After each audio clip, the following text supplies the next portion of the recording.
I see something that doesn't make any sense at all. What happened in that classroom? Why just her classroom? Why only hers? So you've just watched Zach Cregger's new film Weapons, and now your brain's buzzing with questions. No worries, my friends. Welcome to J News Reviews. I've done the deep dive so you don't have to. Cregger himself has said he doesn't like to spell things out. He leaves mysteries intentionally ambiguous. As he put it, how unfun would it be if I just explained it? So let's unravel the biggest questions together. And of course, spoilers ahead. Why did they say this story is true? That opening line is pure fiction, meant to enhance the mystery and suspense, similar to the based on true events claims of the Conjuring films. It's marketing hype, not fact.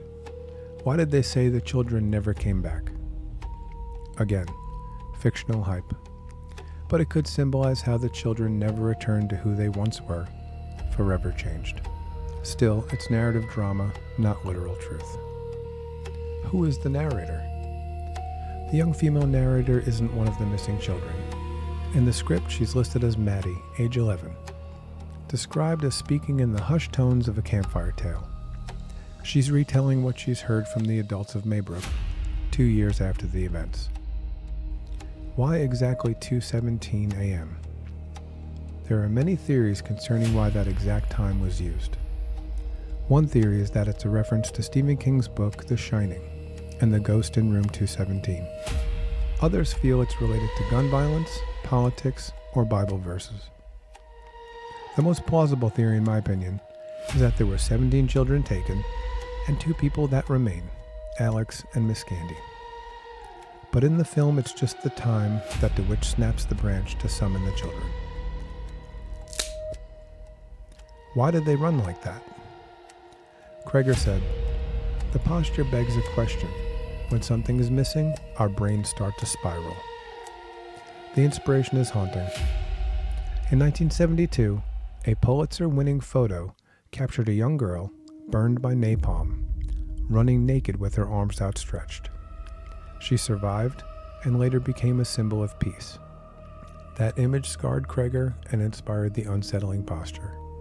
The pose also resembles pointed weapons, like arrows, or as Josh Brolin's character put it, It was weaponized, like a heat-seeking missile just locked onto you.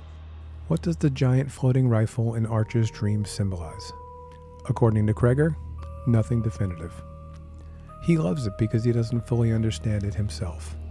He leaves the meaning to us. Personally, I think Archer simply fell asleep, staring at his son's poster of the rifle in that exact position, and his brain processed it into a dream. Is Gladys related to Alex? It's never confirmed. Alex's father says they haven't seen her in over 15 years, before Alex was born. Many believe she targeted the family at random.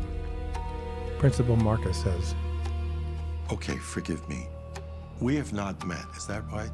which could hint at a witch's glamour, a mind-influencing trick. How old is Gladys? She drains life force to extend her lifespan, though her exact age is never revealed. When she references consumption, an old term for tuberculosis used in the 18th and 19th centuries, it suggests that she's far older than she appears. What's with the parasite theme throughout the film? Who else can think of an example of a parasite? Cordyceps fungi infect ants, hijack their bodies, and grow from their heads, eerily mirroring Gladys, who overrides human will and drains her hosts until they're just hollow shells. What is the witch plant? Is it real? Nope. It was created for the film.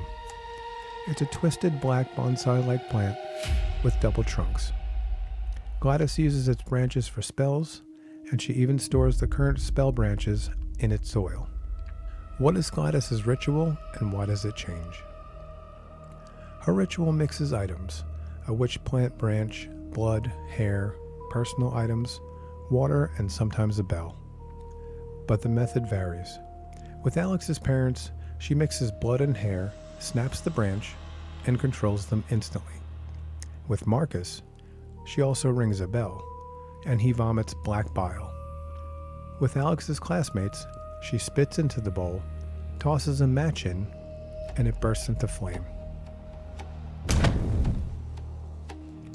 Kreger leaves it deliberately inconsistent, just enough rules to feel real, but flexible enough to stay mysterious. What do the salt lines on the floor do? They're mystical tripwires. Crossing them activates Gladys's controlled weapons, who attack her enemies with a blind rage. How did Gladys turn Archer so fast? In one of the better jump scares of the film, Archer has found the children in the basement and searches for his son. As he searches, Gladys suddenly leaps from the darkness and attacks. In a blink and you'll miss it moment, we see her snatch Archer's necklace. She controls him with no branches, bells, or blood. How does she do this? At this point, she may be more powerful, from feeding off the children and Alex's parents. The necklace may have belonged to his son and had some emotional connection to Archer. Physical contact with Archer may have also amplified her power. It's never explained, but most likely a mixture of these ideas. Why don't the kids run like arrows at the end of the movie? Earlier, Gladys controlled them, making their movements distorted, imitating but not understanding how humans run. In the end, Alex controls them. As a human, he knows how kids really run.